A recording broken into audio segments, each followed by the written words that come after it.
Good morning and welcome to Safe Foods webinar. My own name is Tracy Thompson and I'm joined by my colleague James McIntosh and our guest presenter Brenda Loughman. Before I hand you over to James, I'll go through some housekeeping with you. All our participants' microphones and cameras are turned off during the webinar. Please feel free to submit your questions to Brenda and she will take care of those during the question and answer session at the end of Brenda's presentation. Time permitting, she'll get through as many of the questions as you submit as she can. I'll hand over to James now and James will introduce you to Brenda. Thanks, Tracy, and a very good morning to you all, ladies and gentlemen.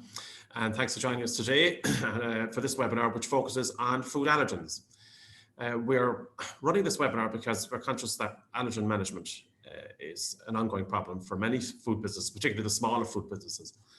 And today we're delighted to welcome Brenda Loughman of Loughman Mangement Solutions, and Brenda will discuss what a food business needs to consider when it comes to allergen management. Brenda has quite a CV.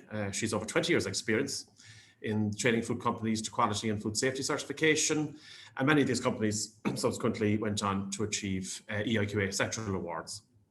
She works with Board BIA in updating their quality and food safety standards, and is currently contracted to Board BIA to carry out Sustainable Horticulture Assurance Standard, Global GAP and Tesco Nurture audits. She's a lead auditor with the International Register of Certified Auditors. So clearly someone who has a fair idea of the vulnerabilities, what they are in terms of food safety, including, of course, the management of food allergens. So Brenda, you're very welcome. I hope I did you justice in that introduction. Well, thank you very much. No, I'm nearly afraid to talk now myself.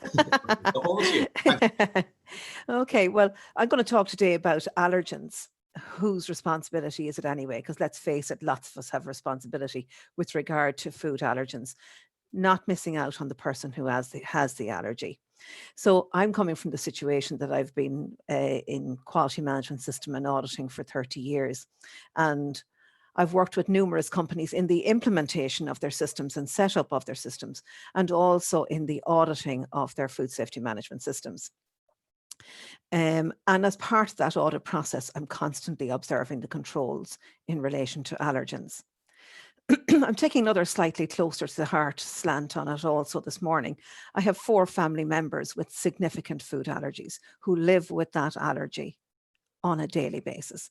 So I'll be taking examples from what I've seen work-wise and what we have lived family-wise. So I hope you find this useful. We're looking at allergens. Today I'm looking at allergens in places that are selling directly to the customer. So I'm not really aiming this at the food processing plants, etc. I'm aiming it at the retailers, the coffee shops, the restaurants, the pub grub, where maybe a lot of people are doing pub grub now that weren't doing it before, and cafes and any place that's selling food directly to the consumer. It's a difficult process to maintain allergens and to fully understand what it's all about. But we do have a responsibility and we need to manage those responsibilities in order to ensure the safety of the consumer. We're going to address in this seminar is what is an allergy? What is a food intolerance? Allergies, are you born with them? The responsibility of the consumer, because let's face it, they do have responsibility. The responsibility of the food business operator. So you'll see, I'll put that as FBO as we're going forward. And how to deal with lifestylers. Now, what do I mean by lifestylers? Lifestylers I would consider to be people who don't have a food allergy, but choose to exclude a food group for whatever reason. So, for example, my mother hates fish. She'd tell you she was allergic to fish. She's not. She just doesn't like it. Others may be doing it for dietary needs or whatever, but we're just watching to make it, just looking at, what are the controls that we need to implement and what is the responsibility of the consumer as well. So let's look at a few definitions. Can't start any of these things without a few definitions.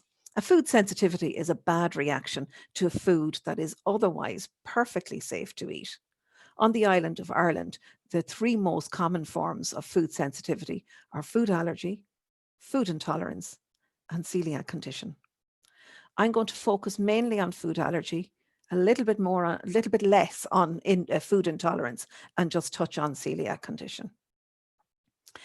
A food allergy is an abnormal, exaggerated reaction of the immune system to certain foods.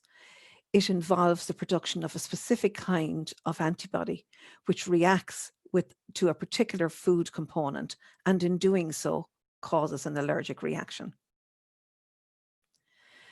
A food intolerance is a bad reaction to some food ingredient. However, the immune system is not involved.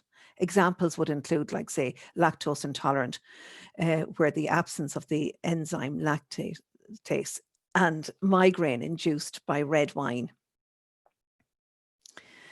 Celiac condition is an example of an autoimmune disease in which the body is attacked by its own immune system. The reaction is triggered by eating gluten-containing foods that are found in cereals such as wheat, barley, rye, and oats. Nobody is born with an allergy. Now you might say, well, how come some people in certain families would be? But the thing is, they may be born with a genetic makeup that puts them at a higher risk of developing allergies in later life. And that could run in families, the genetic makeup that leads them to being more susceptible to a particular type of allergy. Foods they are exposed to can affect if the allergy gene is turned on. And allergies develop when the immune system come into contact with the culprit, or maybe too much of the culprit. So maybe if they ate a very small amount of a particular type of food, it might not have that big allergic reaction that you'd really notice, but then over time could get worse and could be very obvious. And may also be life-threatening. We in Ireland control 14 allergens, and throughout the EU and UK, we identify 14 main allergens that food business operators are required to control and to formally communicate to the customer. So we include cereals, crustaceans, eggs, fish, gluten, lupins, milk, mollusks, mustard, nuts, peanuts, sesame seed, soya, and sulfur dioxide. The World Health Organization estimates that there are over 170 foods that are associated with food allergies.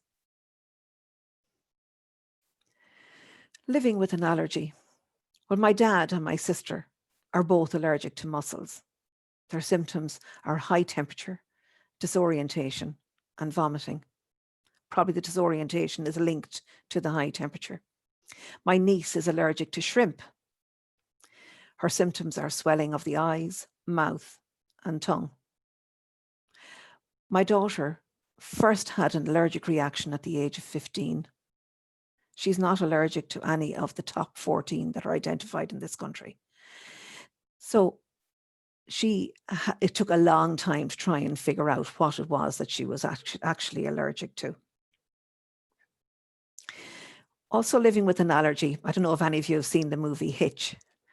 In it, Will Smith went on a date, and when he went on a date, he had a bad reaction to, I think it was prawn or something. And the photograph on the right-hand side is him suffering his allergic reaction. Photograph on the left is him normal. But it was funny. We all had to laugh. In fact, you could hear the laughing going through the cinema at the time. But believe me, it is not the same when it's your own child or your own family member. It really isn't that funny then. My daughter, when she has an allergic reaction, she can get hives the size of a dinner plate. She can get a huge rash all over her body, even on the soles of her feet and the palms of her hands. So even walking is excruciatingly painful. Her face can swell. Her mouth can swell. Her throat, in which case she gets anaphylaxis.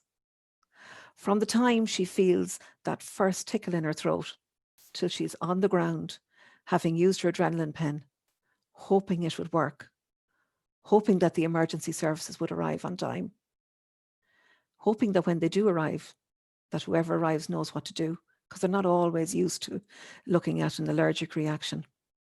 In her case, she's allergic to pineapple, kiwi, and also food combining And that is the one that's the most difficult. So certain foods she can eat without any difficulty, but if she has another food type in her system, then both react. At one stage, she went to go for surgery for appendicitis. And they said that they wouldn't do the surgery until such time as they did an allergy test with regard to the ingredients in the anesthetics. And as it turned out, she's also allergic to one of those. She has a responsibility. She lives with this allergy. She has a responsibility. She must avoid certain food groups. She must read the labels. She must know what it is she's allergic to and be aware and watching out on those labels. She must carry 2 anapens, adrenaline pens, EpiPens, whatever you call them. She carries 2 in case the first one doesn't work. She's had numerous allergy tests. And in case you haven't had one or don't know what it's like, what they do is they put numbers down along your arm or leg or back or wherever, and they put microparticles of the particular allergen into the tiny little cut, and they watch for the reaction. My daughter has had it on numerous occasions, and she refers to it as the sieve test. So there's about 1,200 children a year in Ireland are diagnosed with a peanut allergy. But let me just remind you that peanuts are not the only thing. When my daughter was in college, she was studying hotel management. She was in the dining hall one day and they were learning to do silver service. One of her lecturers was in another part of the dining room and she saw him. Oh, it looked like he got something caught in his throat. And then she realized that he was really suffering. Then she realized he was going purple in the face. People were around him. They did the Heimlich maneuver, trying to see what was caught in his throat. There was nothing. He fell on the ground. They opened his shirt. They were all around him. And she realized that he was having anaphylaxis. So she was wondering, why isn't he going for his pen? So she ran away and got her pen and came back. And she says, oh, I have my pen here. And they said, she says, it's anaphylaxis. He needs adrenaline. And they said, oh, no, you can't use your medication on anybody else. At this stage, she was purple in the face. She took off the bottom of her adrenaline pen, identified on the screen here as 1, the black bottom. It exposes the needle. She took off the grey top, which exposes the red activation switch. And she put her hand in between people and placed it on the adrenaline pen on his thigh and activated the red button. Then she had to hold it for 10 seconds. At this time, she was told that she would be expelled from the college and she'd never work in the industry again. And then within a couple of seconds, maybe it felt like a long time, maybe 15, 20 seconds, they heard, and he was back. The ambulance did arrive. It arrived about 20 minutes later, but he would have been dead. So to use an AnaPen, you pull off the black shield for the needle. You pull off the grey safety catch. You place the needle firmly against the thigh, try and avoid seam areas and stuff like that. And you press the button and hold for 10 seconds. Once you've removed it, the needle retracts back up into the pen and you just rub the area. It helps it to disperse. Very scary situation. If you've ever seen it happen, it's really scary. The thing about an allergen is her particular lecturer had eaten that food item on numerous occasions before. It's a bit like going to your favorite restaurant and ordering your favorite food. And in this case, he had a prawn salad and he took an allergic reaction. It was his first time to take an allergic reaction. He was mid-30s. And since then, he cannot eat prawn. Once you turn on that allergy switch, it can never turn off again. You will always have that allergy. Emma Sloan, I'm sure you've all heard of Emma.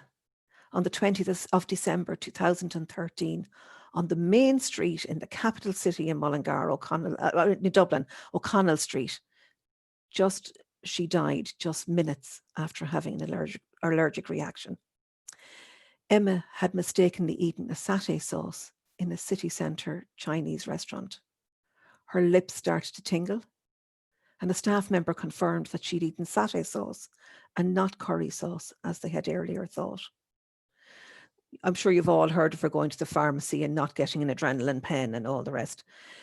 There are lots of rules and controls about the issuing of any kind of medication.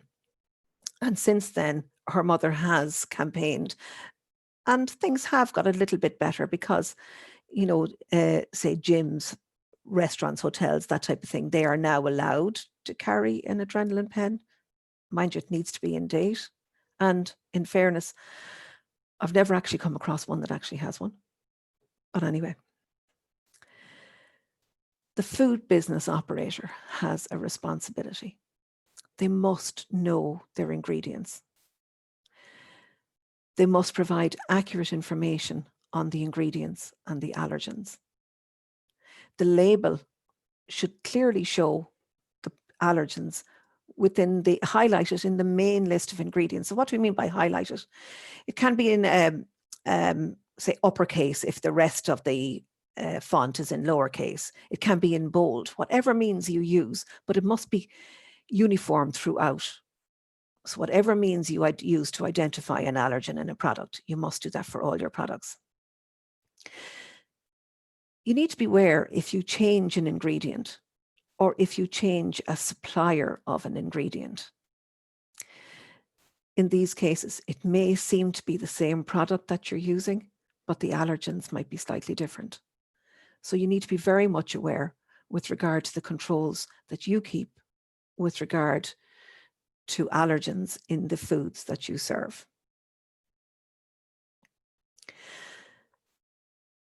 I've been doing retail audits over the last number of years, and I would find that in about 6 out of every 10 audits that I do, allergens are not properly controlled.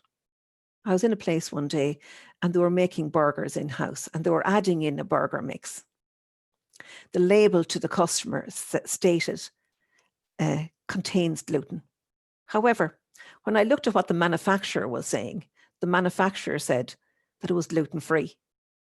So in this case, they're excluding a number of people who could ordinarily eat that burger, but couldn't because they identified there was gluten in it. In the same premises, they were making a coffee cake. I asked, coffee and walnut? They replied, no, just coffee, no nuts. We don't allow any nuts.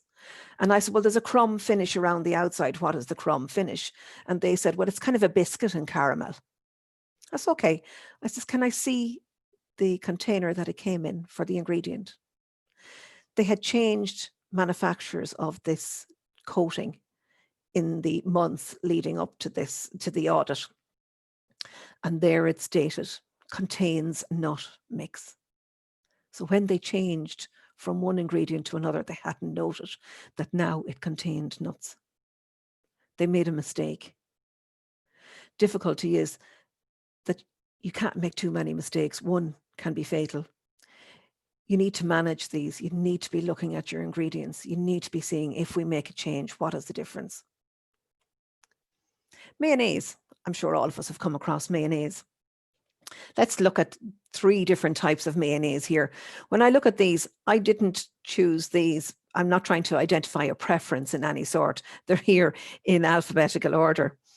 So if I look here at Blender's mayonnaise on the left-hand side, the ingredients include egg, and you can see there that the egg is identified in uppercase. Heinz Seriously Good mayonnaise, you can see that they have their allergens identified in bold: egg, mustard. And then when it comes to Hellmann's mayonnaise, they have the word allergens identified in bold. But when you look through it, you see that the allergens are identified as egg. Sorry, the first one, mayonnaise, but the real mayonnaise Blenders is egg and mustard. So the one that doesn't have mustard is Hellmann's. So if you were choosing a mayonnaise and you were allergic to or had an intolerance to mustard, you may choose one, as in, i.e. in this case, Hellmann's, as opposed to the other 2. There may be other reasons that you would choose, flavor, etc. Personal preference. So say for someone comes to your home or to your restaurant and they're looking for a chicken sandwich. I have 3 labels here from sliced chicken. Let me confirm as with the mayonnaise, that all of these products are perfectly safe to eat. If I look at the first one here, the black label, it comes from Aldi. It says slices of cooked Irish chicken breast with added milk protein. So if you look down the list of ingredients, you'll see about halfway down, they've identified in bold milk. The second one on the top right-hand label, it identifies, doesn't identify any allergens. It says that allergens are identified in bold. This is a green farm food product and there's no allergens identified in it. Then if I look at the one underneath, it's a super value chicken breast product. And when I look at it, it doesn't specifically identify allergens. But do you remember I mentioned earlier that the World Health Organization identified that there are approximately 170 allergens? And if you look at this one here, you'll see rice starch. Rice starch is not one of the allergens that we need to specifically identify on the label, but in other parts of the world, it might feature in their top 14. Allergens are not just from nuts. Oftentimes when I'm auditing, I'm chatting to people and I say, have you controlled your allergens? Oh yeah, but we don't have any nuts on the premises. But they forget about all of the others. Also, allergens are not always anaphylaxis. A first photograph here is a nice big hive, not near as good as my daughter can produce. The next one is a rash. The rash kind of goes under the skin, and even when you scratch it, it just seems to get worse and worse. And then the third one, as you can see, it's a small child with swelling on the lips. All of these are dreadfully uncomfortable and worrying for any parent. What if it's a case that instead of making a mistake, what if it's a case that you choose to substitute an ingredient? That's food fraud. So if you substitute an ingredient for a cheaper or alternative, that's where the food fraud comes in. So if you look here on the right-hand side, we have two gentlemen here in the top right-hand corner. And the information on the newspaper was a takeaway owner and manager who caused a teenage girl's death by sending her a meal containing peanuts have been jailed for manslaughter. They said in their defense that they didn't realize that peanut was an allergy. This young girl, Megan Lee, died at the age of 14. When these two gentlemen were sent to jail, which they were for 3 and 2 years respectively, they weren't sent for food fraud, they were sent for manslaughter. So I've been talking mainly about wrapped products, but a lot of your organizations wouldn't have product wraps, so the information can't be just on the label. In a lot of supermarkets, when you go into the supermarket group, you'll see that they have a reference folder to identify the allergens of the ingredients used. This is an excellent folder. It keeps it, particularly if they keep the information up to date. However, it can be very difficult to interrogate. I remember being in a location one day and they had just sold a wrap. It was a Cajun chicken wrap with coleslaw, and the coleslaw was made in-house. So I asked them, based on the information that they had in their folder, could they highlight all of the allergens relevant to the ingredients? By the way, there was a sauce in it as well. There was a Cajun sauce. So I continued on with the audit. And about an hour and a half later, I came back and they had, the girl says to me, I've most of the ingredients. I just need to do the sauce now. It took a long, long time. Actually, it was about an hour and a half before they had all the information. And can I remind you that in my daughter's case, she'd now be dead. What I'm recommending that people do is, if you are using this type of folder, why not highlight the ingredients that you have? Because sometimes you'll find that a supermarket group might have thousands of ingredients, but a particular store would not be using all of those ingredients. They would choose a particular brand, like say Lynch's or Heinz or Hellman's or whatever brand that they would use. And they should know and be able to find quite easily what the allergens are in those products. I found when shopping online that it's really very difficult to identify the allergens on a lot of the supermarket or restaurant websites. It's really very difficult to identify the allergens in those areas. Restaurants in Ireland are required to identify the allergens on the menu. In many cases, they need to improve this information when it comes to home delivery. I recently got a takeaway, and written on the top of the container, it said CHSUP. In this case, it was chicken supreme, and it was delicious. Restaurant that I bought it from, I certainly trust them, and their food is known to be safe. However, this didn't give me any information with regard to the allergens in that product. When it comes to home delivery, it can be difficult to get the information accurately. And for online shopping, it's extremely difficult to get the information on the allergens. So if you have that aspect in your business, you really need to look and see, how does the information transfer? What am I required to do? Whatever about online shopping, a lot of restaurants now are resorting to social media, putting up dish of the day or menu of the day. Even if they have the allergens on their main menu, it is extremely rare that they put them on the social media promotional items. 1169 of 2011, the provision of food information to consumers, has a section with regard to distance selling and home delivery. What it says is mandatory food information shall be available before the purchase is concluded and shall appear on the material supporting the distance selling. So some places might put a menu in with the product that's being delivered if the allergens are identified on the menu. The second section in there, it says all mandatory particulars shall be available at the moment of delivery. So if I remind you of my takeaway from the other day, and it says CHSUP, chicken supreme, that told me nothing of the allergens. A copy of the menu wasn't in with it. So at the time of delivery, they had not achieved that requirement. I was in a supermarket one day and they did a certain amount of delivery to businesses in the area if they were having lunchtime meetings or whatever. They also did maybe funerals or first communions or stuff like that. So they did kind of platters that could be delivered to business or home. Along with it, they had this inlet that they put in along with the platter of food, and it identified all of the different items that had been chosen on the food platter, and then along with it, it identifies what allergens were included.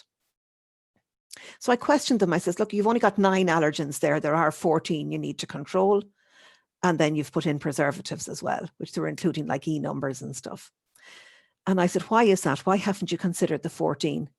And they said, because we looked at our ingredients of what we have in our deli, and we only have these 9 allergens. We don't have the other products, but we do have a column there for other, just in case a new or additional allergen might be in it. So say for example, it said, somebody says, can you get us a prawn sandwich? They then would write in the allergens in the other section. I thought that was quite good. Celiac condition. Typically, they have to avoid dishes that that contain many of the commercial sauces. Oftentimes, when chefs are asked if something is gluten-free, they forgot the minor ingredients, the gravy, the sauce, those type of things. They forget those. If somebody has a celiac condition, they may have depression, anxiety, brain fog, migraines, dehydration, thirst, nausea, vomiting, bloating, gas, skin rash, diarrhea, and celiac disease pains. Not a good situation. Foods that they must avoid are pasta, bread, cakes, pies, crackers, cookies, beer, dressing, sauces, gravies. And food they can eat are meat, poultry, seafood, eggs, dairy, fruit, vegetables, legumes, gluten-free nuts and grains, nuts, healthy fats, and herbs and spices. Let's take a look at may contain. This is my pet hate on labels. I think if an organization is putting the word may contain onto a product label, what they should really state is we are not capable and are interested enough to identify allergens in our chosen ingredients that we used in the food we prepared for you. People have come back to me and said, Brenda, you're being very harsh there. You know, it may be a case that there are other products being prepared slightly away, maybe on a different table or different area of the restaurant or deli or whatever. And I said, oh, okay. Well, then maybe you should just change the label and say, we do not have the necessary controls to effectively segregate allergens. And they said, you can't expect us to say that. And I said, well, you're putting may contain. May contain is put in as in the area of ingredients. It's not an ingredient. A number of years ago, the FSAI did a survey and they identified that over 90% of cases, I think it was 94, but over 90% of cases where the label stated may contain, the product didn't actually contain that ingredient. So in that case, you need to make sure your controls are working effectively. And putting may contain on the label, one, should not be there, and two, what you're doing is you're limiting that product for the 17 million people throughout Europe and the UK who have a known food allergy. Lifestylers. Okay, let's face it, sometimes some people, or sometimes even many people, may claim to have a food allergy or intolerance, but it's really a lifestyle choice. I think if you're truthful, sometimes it can be annoying. I remember presenting a training course a number of years ago, and the company were organising the course. They said, we have one person on the course who is celiac and also is lactose intolerant. So there's a special menu coming in for her. So can you just make sure that she gets that special menu? So I did. When it came to the lunchtime period, I specifically identified to her, this is your food here. So when she started to eat it, maybe it wasn't quite as tasty as she expected. So she ate about half of the sandwich. And then she looked at the tray of sandwiches in the centre of the table and she tucked in. And she had loads, lots of sandwiches, had everything in it. So maybe she wasn't as lactose intolerant as she thought. Maybe she wasn't celiac, or maybe she was just taking a chance. I put it to you this way, have any of you ever decided to lose a few pounds in weight? And then have you gone to a restaurant and maybe made that wrong choice? Sometimes it can be the same with someone who has an allergy. Yes, they have a responsibility, but sometimes they just may take a chance. The fact that she told us that she was celiac and had was lactose intolerant, we had to make sure that the food that we provided for her was correct for her dietary needs. If she chose to break that, that was her choice, not ours. I don't know if you remember, a number of years ago, there was a Dublin cafe and the owner demanded customers to show a doctor's letter if they wanted gluten-free food. Look, it may be a case that somebody is doing it just for a matter of lifestyle. But what if you get it wrong? And what if you serve them something that they are truly allergic to? What you're doing there is moving the responsibility from them to you. Just picked up a couple of things over the week. So there's a Chichester restaurant owner sentenced to jail after food safety standards serving unsafe food. And that was published on the 11th of November. In this case, he had a peanut in the product and was undeclared in the product. Another one was, this came from the Foods FSAI website, allergen information. There was a letter that was sent to a particular organisation, ensure that allergen information is provided in writing on the menu, detailing any of the 14 allergens and it continues on, and that they must have that implemented within 14 days. Another one here, Food Safety Authority of Ireland, closure order, something none of us want to see. And the particulars of the order included no HACCP system in place. But if you look at the 1, 2, 3, 4, 5, the fifth bullet point down, allergic ingredients, including wheat and celery, had not been identified as potential food safety hazards. So it was part of their ingredients. They weren't identifying it. And this was part of the reason why they got a closure order.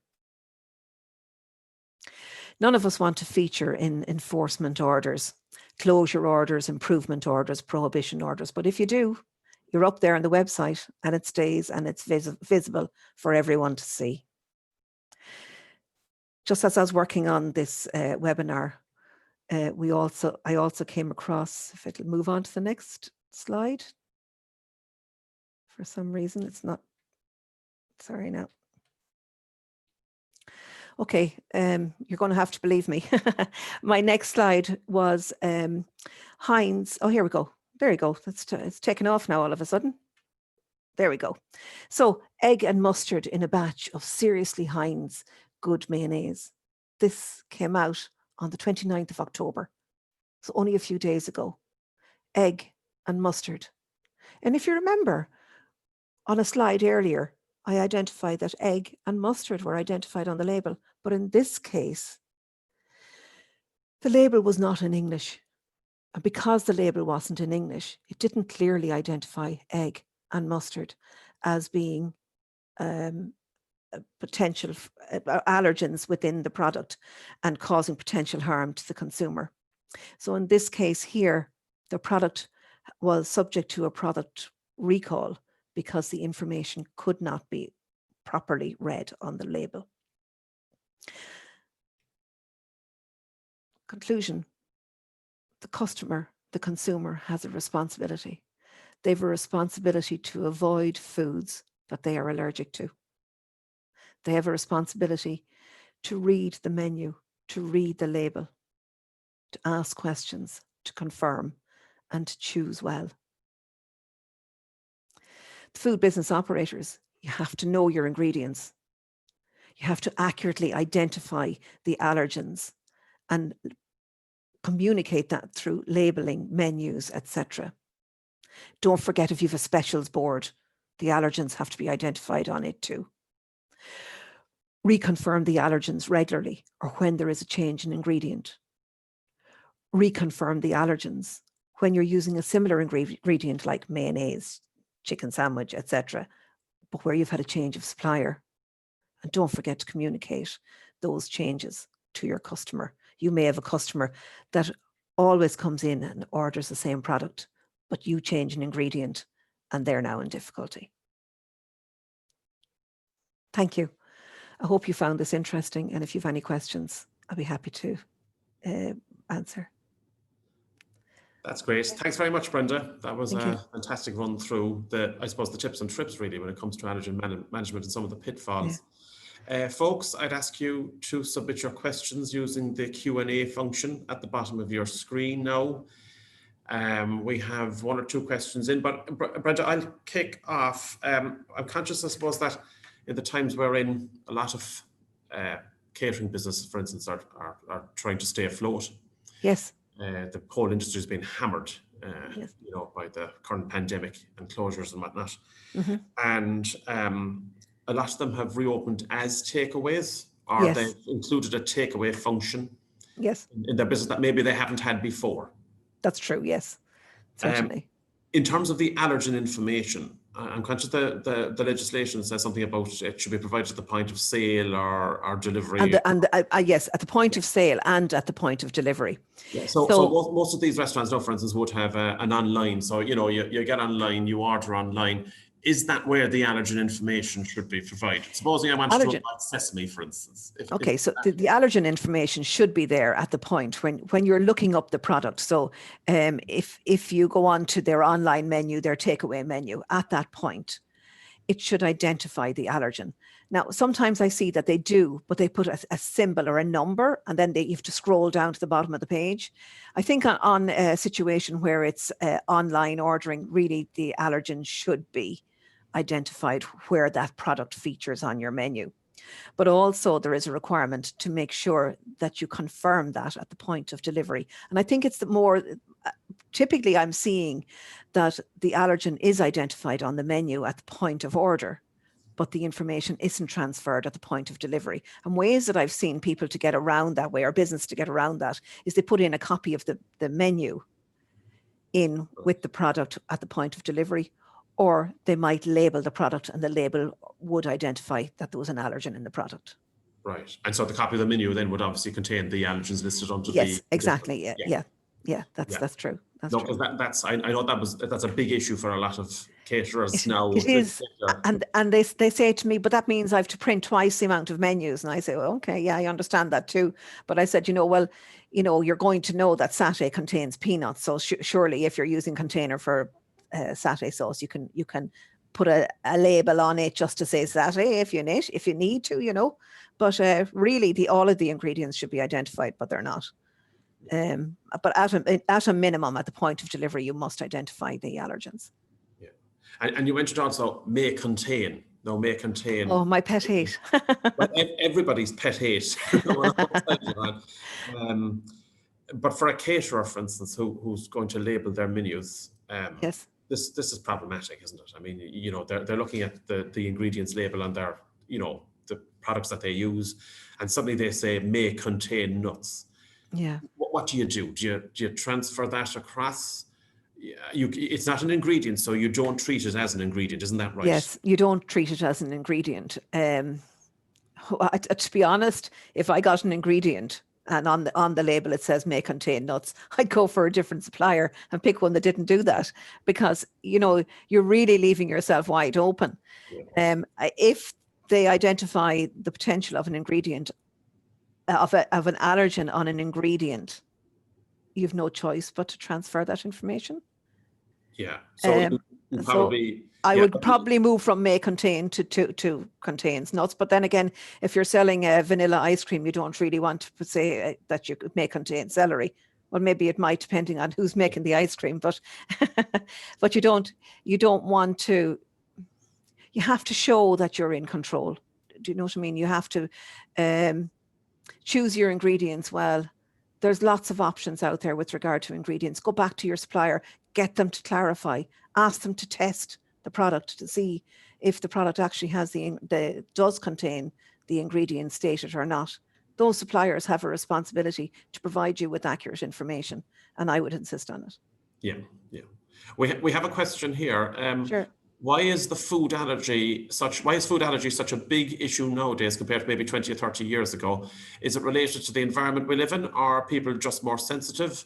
I don't remember such a high number of people having allergies 20 years ago. Well, okay.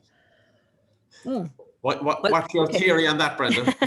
Well, I suppose we're exposed to a lot more different types of foods now. Like, say, for example, if I go into the town where I live in Mullingar, I can buy Thai food, I can buy Indian, Chinese, Italian, and then they identify European. You can choose so many different food groups, food types, and you wouldn't necessarily know the ingredients on everything.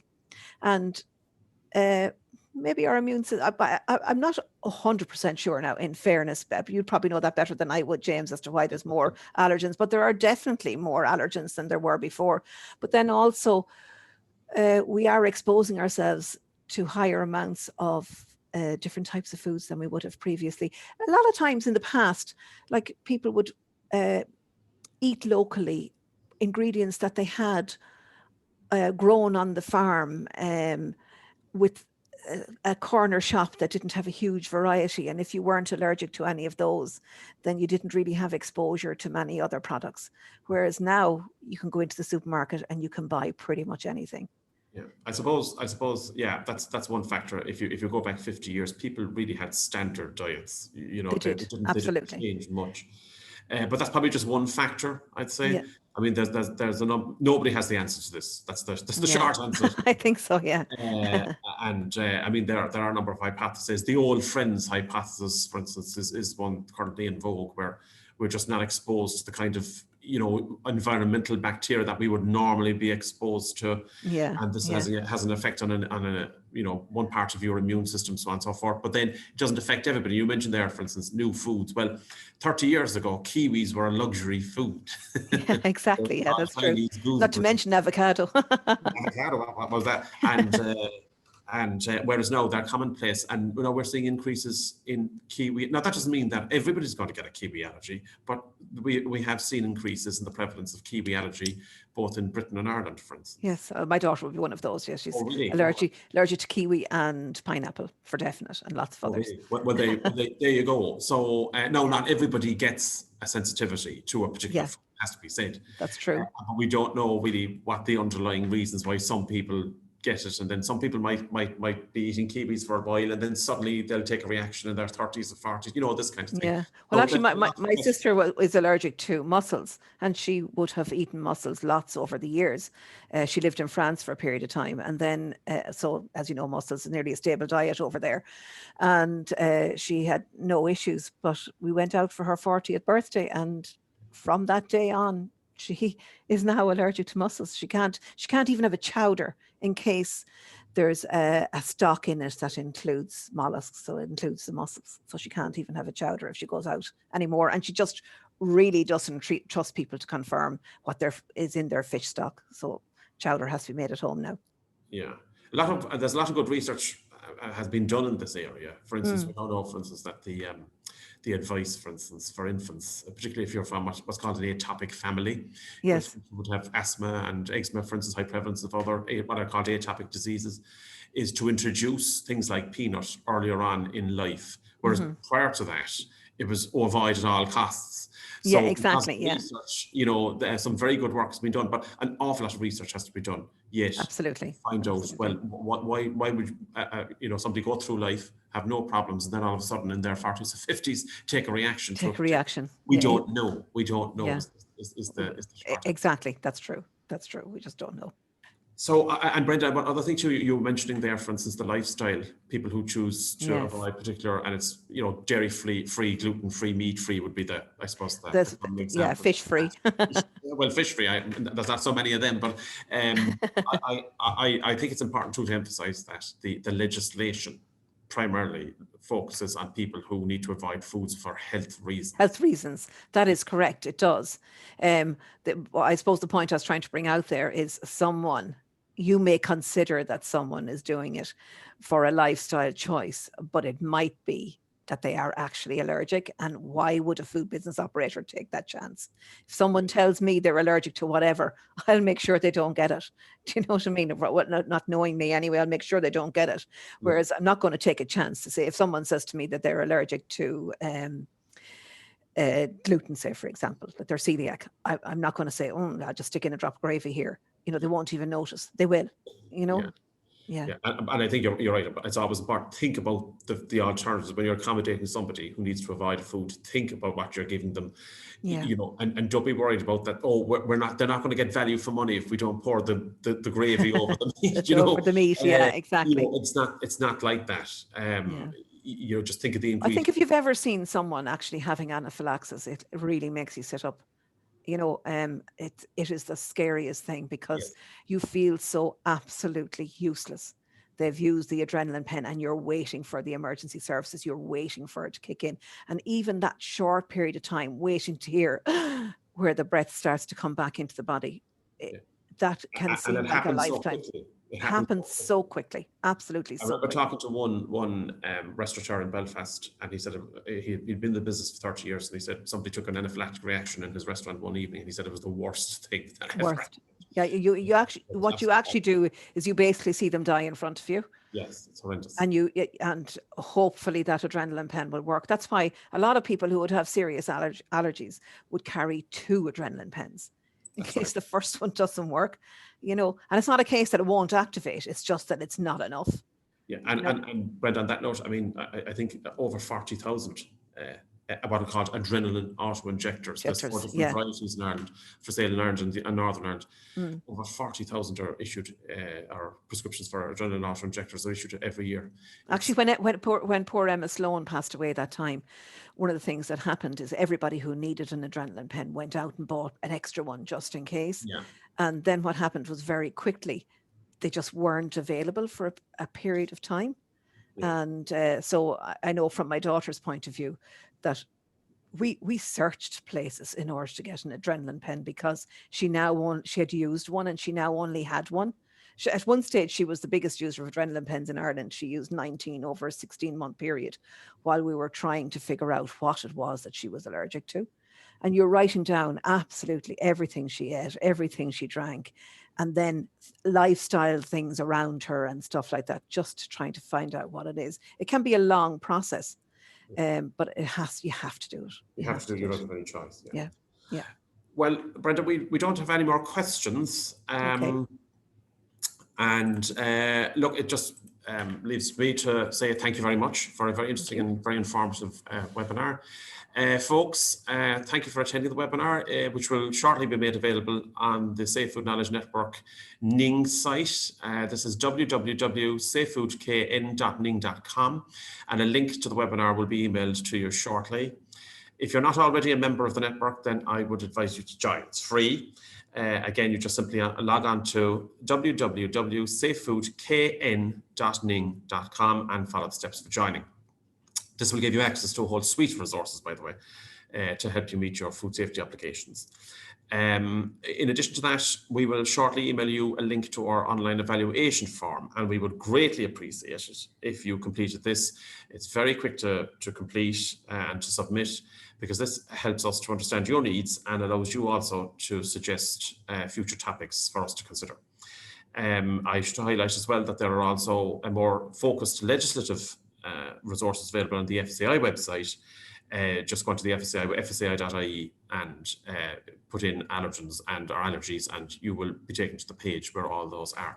So once again, folks, thank you very much for your attendance today. I hope you benefited from this webinar, which is really an ongoing thorn in a lot of people's side, I suppose, because allergens is proving difficult for a lot of people, particularly caterers, particularly the smaller food businesses. And thanks very much again to Brenda for that very full and frank and concise discussion. Okay, so have a good day.